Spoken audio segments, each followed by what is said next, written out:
আজকে লাঞ্চে সবার ফরমাইশ হয়েছিল যে রেস্টুরেন্ট স্টাইলের চিলি প্রন খাবে। তাই আমি ভাবলাম যে ঠিক আছে চলো, ওরা যখন বলছে তখন একটু বানিয়েই ফেলি।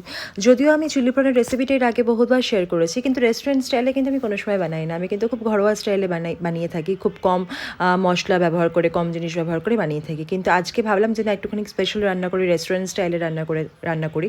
কীভাবে রান্নাটা করেছিলাম আমি রেসিপিটা ডিটেলসটি শেয়ার করছি।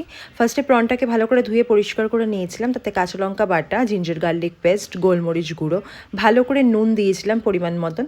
আচ্ছা, গোলমরিচটা বলে দিই, গোলমরিচটা কিন্তু এখানে পরিমাণ মতন দিতে হবে, ঠিক আছে? কারণ গোলমরিচ আর কাঁচা লঙ্কা বাটা দিলেই কিন্তু ভালো স্মেলটা আসে।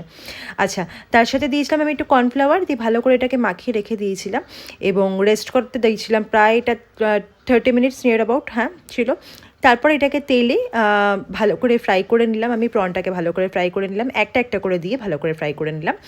এবং অন্যদিকে আমি গ্রেভিটার জন্য আমি কড়াইতে তেল দিলাম এবং তেলটা একটু গরম হতে দিয়ে দিলাম আমি জিঞ্জার গার্লিক চপ করে নেওয়া, একদম ভালো করে চপ করে নিয়েছিলাম জিঞ্জার গার্লিকটাকে, দিয়ে আমি দিয়ে দিলাম ওটার ভেতরে।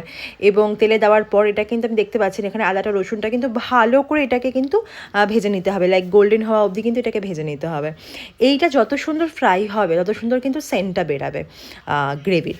তো তারপর আমি যত রকম ভেজিটেবলস কেটেছিলাম সেগুলো দিয়ে দিলাম এর মধ্যে থেকে, যেমন ক্যাপসিকাম ছিল, পেঁয়াজ ছিল, লাইক অনিয়ন ক্যাপসিকাম, তার সাথে একটু পেঁয়াজ পাতা দিয়েছিলাম, একটু পেঁয়াজ কলি দিয়েছিলাম এবং সবগুলো কেটে আমি দিয়ে দিয়েছিলাম ওর মধ্যে। এখানে সেকেন্ড বার যেটা বেঁচেছিলো সেটা আমি দিচ্ছিলাম প্যানের মধ্যে। এবং দেখতে পাচ্ছ আমার এখানে কিন্তু ফ্রাইসগুলো, ভেজিটেবলসগুলো কিন্তু আমার মোটামুটি নরম হয়ে এসছে। তারপর আমি দিলাম এতে গোলমরিচ গুঁড়ো এবং তার সাথে দিলাম একটু নুন, দিয়ে এটাকে আরেকটু নরম হতে দিয়েছিলাম। যত নরম হবে তত সুন্দরভাবে এটা কিন্তু গ্রেভিটা তৈরি হবে। তারপর দিয়ে দিলাম আমি এখানে চিলি সস, টমেটো সস, তার সাথে একটু সয়া সস। যেহেতু রেস্টুরেন্ট স্টাইলে বানাচ্ছি সেহেতু দিলাম একটু ভিনিগার, আদারওয়াইজ কিন্তু ভিনিগারটা আমি খুব একটা ব্যবহার করি না।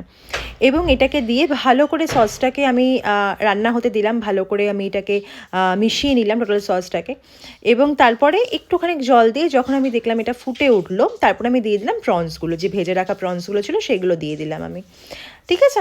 এবং দেওয়ার পর এটাকে একটু ভালো করে ভালো করে একটু ফুটতে দিতে হবে। এবং তারপর আমি এর মধ্যে দিয়েছিলাম একটুখানিক আজিনামোটো এবং দিলাম আমি তার সাথে একটুখানি লাইক কর্নফ্লাওয়ারটাকে একটু ঝোলটা মানে গ্রেভিটা একটু তুলে নিলাম, তুলে তার মধ্যে একটুখানি কর্নফ্লাওয়ার দিয়ে মিশিয়ে দিয়ে দিলাম যেন থিকনেসটা আসে, যেহেতু বলছি বারবার যে রেস্টুরেন্ট স্টাইলে বানাচ্ছিলাম তার জন্য। তো এটা ছিল আমার ফাইনাল লুক।